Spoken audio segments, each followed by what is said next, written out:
Hello बच्चों, welcome to next प्रा। आज की क्लास में आपका स्वागत है। आज मैं आपके सामने लेके आया हूँ concept of equivalent and non equivalent hybridization. Concept of equivalent and non equivalent hybridization. तो बेसिकली इसके अंदर क्या होता है, चलो हम थोड़ी सी बात करते हैं। अगर हम sp, sp2, sp3, sp3d2 की बात करें तो ये सारी हाइब्रिडाइजेशन को हम कहते हैं इक्विवेलेंट हाइब्रिडाइजेशन। Equivalent hybridisation. और ऐसा क्यों कहते हैं बेटा? क्योंकि sp के अंदर सारे बॉन्ड एंगल सेम होते हैं। अगर sp की बात करोगे तो ये दो ही तो बॉन्ड है, तो ये दोनों पोजीशंस इक्विवेलेंट हैं, तो ये बॉन्ड एंगल 180 होता है। अगर sp2 की बात करोगे तो sp2 में आपका जो बॉन्ड एंगल होता है वो कितना होता है? आपका बॉन्ड एंगल यहाँ पर 120 होता है। आप देखो, ठीक है ना। और ये तीनों पोजीशंस इक्विवेलेंट होती हैं ट्रायगोनल प्लेनर में। कब इक्विवेलेंट नहीं होंगी उसके लिए हम आगे बात करेंगे। अभी हम नॉर्मल केस की बात कर रहे हैं, जब सारे एडजेसेंट एटम्स सेम लगे हों बी के अराउंड, तो ये तीनों पोजीशंस एक जैसी हैं। अगर मैं sp3 की बात करूं तो यहाँ पर जैसे CH4 है ना, तो CH4 के अंदर वापस सारी पोजीशन सेम है और सारे बॉन्ड एंगल्स भी सेम है। तो इसका मतलब अच्छा, और sp3d2 की बात करूं तो हमारे पास आता है regular octahedron M A A A A A और A, और इसके अंदर भी आपके जो बॉन्ड एंगल्स हैं वो 90 हैं। और आप देखो ये पोजीशन और ये पोजीशन सेम है, इनमें कोई डिफरेंस नहीं है। तो अगर हम इसमें बात करें तो ये इक्विवेलेंट हाइब्रिडाइजेशन बोलते हैं, क्योंकि इनमें अगर सराउंडिंग एटम्स सेम हो तो फिर सब कुछ सेम ही नज़र आता है ना। अब इसमें हम थोड़ी सी आगे बात करना चाहते हैं परसेंट एस और पी कैरेक्टर की। फिलहाल अगर आप इसमें देखो sp3d और sp3d3, इसको हम कहते हैं नॉन इक्विवेलेंट हाइब्रिडाइजेशन। अगर एटम्स सेम भी हों, सराउंडिंग एटम्स, तो भी इसके अंदर सारी पोजीशंस एक जैसी नहीं होती। रीज़न, आप sp3d में देखो आपको ट्राइगोनल बाइपिरामिडल मिलता है, AB3, यहाँ पर B और B, है ना। अब मुझे बताओ कि यार ये बॉन्ड एंगल तो 180 है और ये बॉन्ड एंगल 120 है, तो यहाँ डिफरेंस आ रहा है ना। ये पोजीशन और ये पोजीशन एक सी नहीं है, तो एक सी नहीं है इसका मतलब यहाँ पे सब कुछ इक्विवेलेंट नहीं है, यहाँ पोजीशंस अलग आ रही हैं। इसलिए हम इसको क्या बोलते हैं? Non equivalent hybridization. अगर हम इसमें बात करें तो इस पोजीशन को हम कहते हैं एक्सियल पोजीशन, और इस पोजीशन को हम क्या बोलते हैं? इस पोजीशन को हम बोलते हैं इक्वेटोरियल पोजीशन।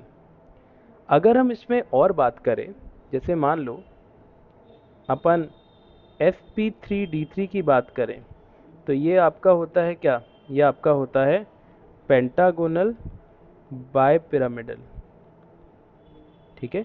और इसके अंदर अगर हम बोले ये ऐसा होता है शेप।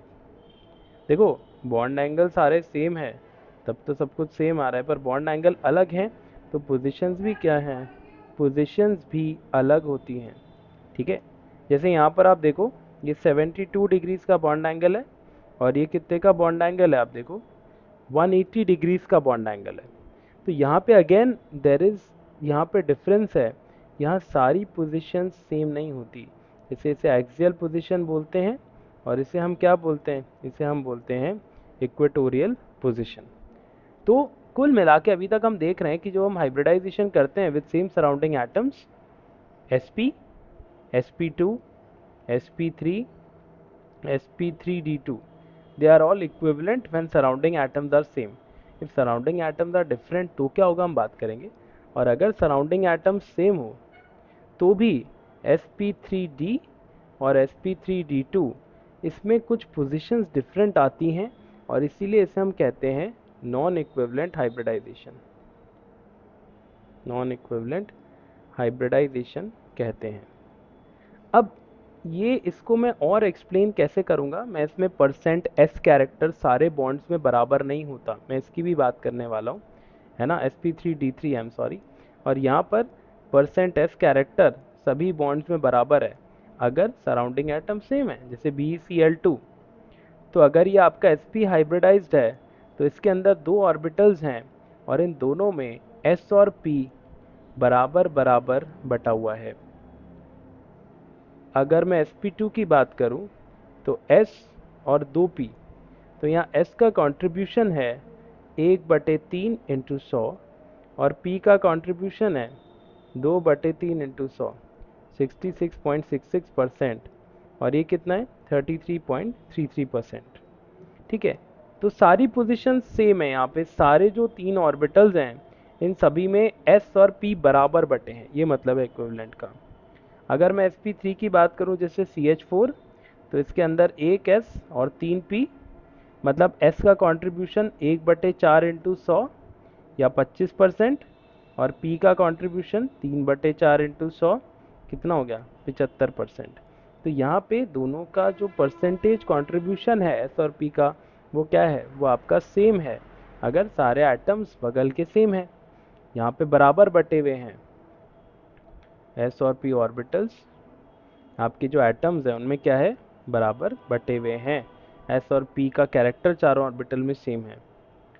अगर मैं बात करूं sp3d2 की, तो यहाँ पर वापस आपके 6 ऑर्बिटल हैं s p d।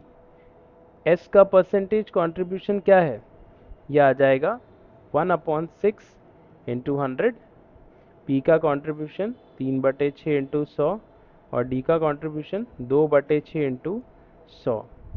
ये परसेंटेज कंट्रीब्यूशन होता है किसमें यार, sp3d2 में ऐसा होता है, बराबर बराबर बटे हैं। जैसे कि for example we are talking about SF6, ये भी इक्विवेलेंस का मतलब है कि सारे जो s और p ऑर्बिटल्स जो हैं उनका कैरेक्टर सारे ऑर्बिटल में सेम आ रहा है। पर हम अगर बात करेंगे कि sp3d और sp3d2 में, sp3d3 में ये सेम कैरेक्टर नहीं आएगा, sp3d और sp3d3 में सेम कैरेक्टर आपको नहीं मिलता है। क्यों नहीं मिलता, हम अभी इसके बारे में बात करते हैं। और देखो इसके अंदर क्या होता है कि जब आप यहाँ पर देखते हो, हाँ बच्चों, तो मैं आपको बता रहा था कि sp3d में और sp3d3 में सेम कैरेक्टर सभी ऑर्बिटल्स का सारी पोजीशंस पे नहीं आता है। चलो हम इसके बारे में और बात करते हैं। जैसे अगर मैं बात करूं sp3d के बारे में, तो इसे हम लिख सकते हैं sp2 + pd बेंट के हिसाब से। और इसका मतलब ये जो 5 बॉन्ड हैं, इनमें से ये जो बीच के 3 बॉन्ड हैं, इसको आप कह सकते हो कि किससे बन रहा है, sp2 हाइब्रिडाइजेशन से बन रहा है। और ये जो बॉन्ड्स हैं ये किससे बन रहे हैं, pd हाइब्रिडाइजेशन से बन रहे हैं। तो इसका मतलब ये होता है कि जो बेटा s कैरेक्टर पांचों बॉन्ड में बटना चाहिए था, पांचों में नहीं बटा। s जो है वो तो उसका s कैरेक्टर कहाँ पे ज्यादा है, s कैरेक्टर यहीं ज्यादा है आपका इक्वेटोरियल में, और एक्सियल में s कैरेक्टर क्या है, s कैरेक्टर ना के बराबर है ना, इसके हिसाब से। तो ये इक्विवेलेंस नहीं है, यहाँ पे sp3d है तो होना तो ये चाहिए था कि s बराबर बराबर बढ़ जाता, मतलब होना तो ये था कि s% ऑफ s कैरेक्टर सारे ऑर्बिटल में कितना आता, 1/5 × 100, या %s20 आना चाहिए था इन ऑल ऑर्बिटल्स 1 2 3 4 5। तो s का जो 20% है सब में आना चाहिए था, बट ऐसा नहीं होता है। s का जो कैरेक्टर है वो कहाँ पर आता है, s का कैरेक्टर आपके इन ऑर्बिटल्स में आता है, ये वाला जो है। और इन ऑर्बिटल्स ये लंबे होते हैं, pd ऑर्बिटल्स हैं। और यही बेंट रूल है, बेंट रूल के हिसाब से, बेंट रूल के हिसाब से जो एक्सियल पोजीशन है उस पे कौन आता है, पोजीशन, उस पे आपका मोर इलेक्ट्रोनेगेटिव एलिमेंट आता है, कहाँ पर, एक्सियल पे। और इक्वेटोरियल पे आपका आता है लेस इलेक्ट्रोनेगेटिव एलिमेंट, या फिर लोन पेयर आता है, और डबल बॉन्ड, ये सब इक्वेटोरियल पे आते हैं। ऐसा क्यों, चलो एक एग्जांपल देता हूँ। देखो अगर मैं इक्वेटोरियल की बात करूं तो ये बॉन्ड्स छोटे हैं, तो पाई बॉन्ड छोटा होता है ना, उसकी बॉन्ड लेंथ कम होती है, तो कोशिश ये करेगा कि अपन छोटे ऑर्बिटल्स पे आ जाएं। और अगर आप लोन पेयर की बात करोगे तो वो भी, भाई कोई भी एटम, तुम अपने पैसे कहाँ रखते हो? तुम अपने पैसे अपने पास में रखते हो, सही बात है ये, अपने से दूर थोड़ी ना रखते हो।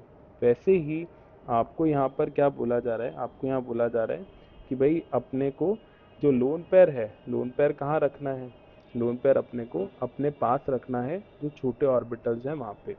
तो इस वजह से आपका जो छोटे ऑर्बिटल्स पे लोन पेयर आने की कोशिश करता है। फॉर एग्जाम्पल मैं बात करता हूँ, अगर सपोज ClF3, तो लोन पेयर जहाँ पे दो होते हैं और वो दोनों लोन पेयर अपने पास रखने की कोशिश करता है, यहाँ पर वो दोनों लोन पेयर रखने की कोशिश करेगा। क्यों भाई? छोटे ऑर्बिटल हैं, अपने पास रखेगा। उसके बाद अगर आप मान लो इस तरीके से लेते हो XCF2, तो XCF2 में भी XC पे 3 लोन पेयर है, और तीनों लोन पेयर वो कहाँ रख देगा? यहाँ पर इक्वेटोरियल पोजीशन पे। क्यों? क्योंकि वापस छोटी जगह पे आने की कोशिश वो करेंगे।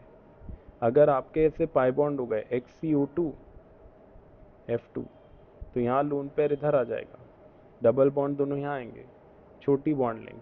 ठीक है, तो ये इंपॉर्टेंट चीज़ें हैं इसके अंदर। I3 माइनस में भी I1 2 3, ये इस तरीके से I3 माइनस में ऐसे होता है शेप इसका, है सारे sp3d। अब इसमें एक और चीज़ है, अगर मोर इलेक्ट्रोनेगेटिव एटम की बात करूं जैसे PCl3F2, तो आपको ध्यान रखना है कि मोर इलेक्ट्रोनेगेटिव एटम हमेशा कहाँ पर आता है? एक्सियल पोजीशन पर आता है। रीज़न? भाई तुम्हारा कोई दोस्त है जो तुम्हारे इलेक्ट्रॉन लेना चाहता है, तो तुम उसे अपने से दूर रखोगे ना। कोई दोस्त तुमसे पैसे मांगता रहता है तो तुम उसे पास थोड़ी ना रखोगे, जो छोटे बॉन्ड है उस पर थोड़ी ना रखने की कोशिश करोगे, तुम उसे बड़े बॉन्ड पे रखोगे। तो यहाँ पे ये इसको अपने से दूर रखता है, या उन ऑर्बिटल्स में रखता है जहाँ पे परसेंटेज p कैरेक्टर ज़्यादा हो, क्योंकि परसेंटेज p कैरेक्टर ज़्यादा होने से ये ऑर्बिटल लंबे होते हैं, इनमें pd कैरेक्टर ज़्यादा होता है तो लंबे ऑर्बिटल्स होते हैं या लंबे बॉन्ड्स रहते हैं। अच्छा बॉन्ड लेंथ भी कंपेयर करूंगा, रुक जाओ, पर जनरली एफ यहाँ रखते हैं, यहाँ रखते तो यहीं रख देता है वो। ठीक है, अगर आपके पास कोई ऑप्शन ना हो PCl2F3, तो फिर P1 2 3, अब तो यहाँ तुम इक्वेटोरियल पे एक रखना ही पड़ेगा, और दो यहाँ तुम किस पे रख सकते हो? Cl पे रख सकते हो। ठीक है, तो ये इस तरीके से है। अगर मान लो तुम्हें देता PCH3 whole thrice CF3 whole twice, तो ज़्यादा इलेक्ट्रोनेगेटिव कौन है? CF3, तो P CF3 और यहाँ पे CH3 और CH3। तो ये आपने कहाँ पर सेट कर दिए? एक्सियल पे, और यहाँ पे आप ये किस पे सेट कर दिया आपने? इक्वेटोरियल पे सेट कर दिए, क्योंकि ये मोर इलेक्ट्रोनेगेटिव है। तो this is application of Bent's rule कि प्रेफरेंस हो जाती है अलग अलग ग्रुप्स के अलग अलग पोजिशंस पर। और ये आपने किस में पढ़ा? sp3d में। इम्पॉर्टेंट चीज़ ये भी है कि अगर आप सेम टाइप की बात करो, जैसे PCl5 की बात करो, तो ये सारे बॉन्ड्स इक्विवेलेंट नहीं हैं। आप अगर ये देखो, ये बॉन्ड लेंथ x है और ये बॉन्ड लेंथ y है, तो क्योंकि अब भाई एटम सेम है, बॉन्ड लेंथ सेम आनी चाहिए, पर ये थोड़े से लंबे होते हैं ऑर्बिटल्स, इनमें s कैरेक्टर नहीं होता, s छोटा होता है। s कैरेक्टर ज़्यादा होगा तो ऑर्बिटल छोटा होगा, s कैरेक्टर कम होगा तो ऑर्बिटल लंबा होगा। तो इस वजह से bond length x is greater than y। और इसके अंदर आप कह सकते हो कि ये बॉन्ड्स कौन से हैं? ये बॉन्ड्स हैं नॉन इक्विवेलेंट बॉन्ड्स। इनफैक्ट जब आप PCl5 को हीट करते हो तो आप केमिकल इक्विलिब्रियम में रिएक्शन पढ़ते हो, ये क्या बनाता है?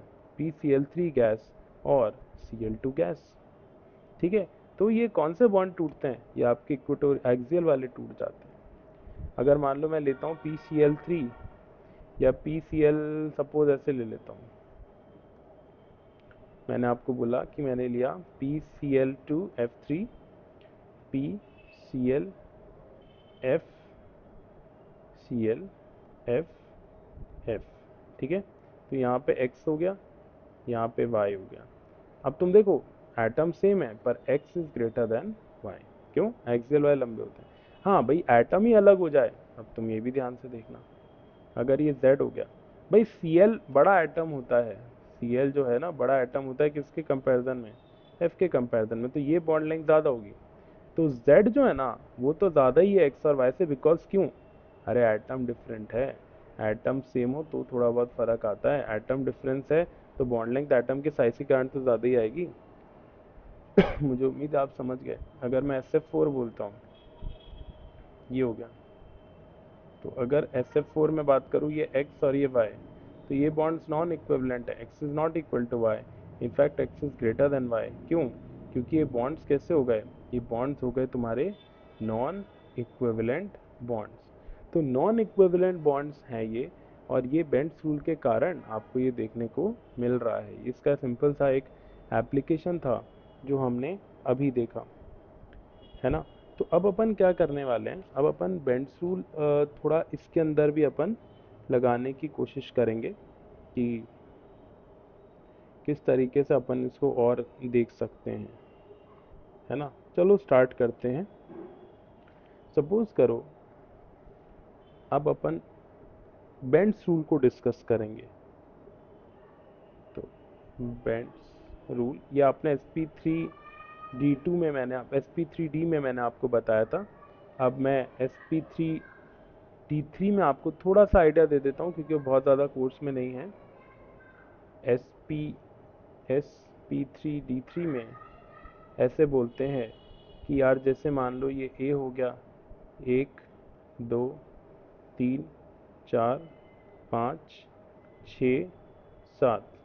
जब साइंटिस्ट ने एक्चुअली एक्सपेरिमेंट्स किए तो उन्होंने देखा कि इन बॉन्ड्स में कौन सा कैरेक्टर, ये एक्सियल बॉन्ड है, इनमें परसेंटेज एस कैरेक्टर क्या है ज़्यादा। ये एक्सियल बॉन्ड्स में कौन सा कैरेक्टर ज़्यादा होता है आप डायरेक्टली याद कर सकते हो, परसेंटेज एस कैरेक्टर ज़्यादा होता है। तो इस वजह से यहाँ पर लोन पेयर होगा तो वो इस पोजीशन पे आएगा। जैसे IF7, अब IF7 अगर लोगे तुम, ये मैं बना देता हूँ 4 5 6 7, तो इसके अंदर ये बॉन्ड लेंथ X है, ये बॉन्ड लेंथ Y है। तो जहाँ बेटा S कैरेक्टर ज़्यादा होता है, भाई S छोटा होता है ना, तो जिस ऑर्बिटल में S कैरेक्टर ज़्यादा होएगा वो ऑर्बिटल भी छोटा होगा। तो X किससे छोटा होगा बेटा, Y से। ये क्या है, ये बॉन्ड लेंथ का ऑर्डर है, ठीक है। ये SP3D3 में है और इसमें भी S सब में बराबर बटा हुआ नहीं है, ये बात आप ध्यान रखेंगे। अगर आप लेते हो XCF5 माइनस, चलो बनाते हैं XC1 2 3 4 5 6 7 8 9। तो इसमें है ना ये दोनों लोन पेयर कौन सी पोजीशन पे आते हैं, एक्सियल पे आते हैं। क्यों, लोन पेयर वहाँ आने की कोशिश करता है जहाँ इस कैरेक्टर ज़्यादा होता है, और इसका जो शेप होगा वो क्या होगा, इसका शेप होता है पेंटागोनल प्लेनर। तो मुझे ये था basic discussion of Bent's rule in given hybridization, है ना। अब इसमें थोड़ा और देख लो भाई, SP2 में SP3 में क्या नॉन इक्विवेलेंस हो सकती है, हाँ हो सकती है।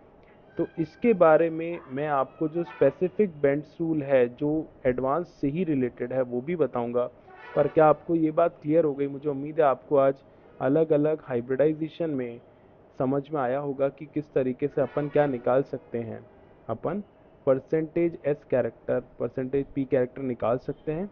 कहाँ पे एस और पी, एस कैरेक्टर बराबर नहीं बढ़ता, SP3D में नहीं बढ़ता, और किस में नहीं बढ़ता, SP3D3 में बराबर नहीं बढ़ता, इसलिए हम कहते हैं इनको नॉन इक्विवेलेंट हाइब्रिडाइजेशन।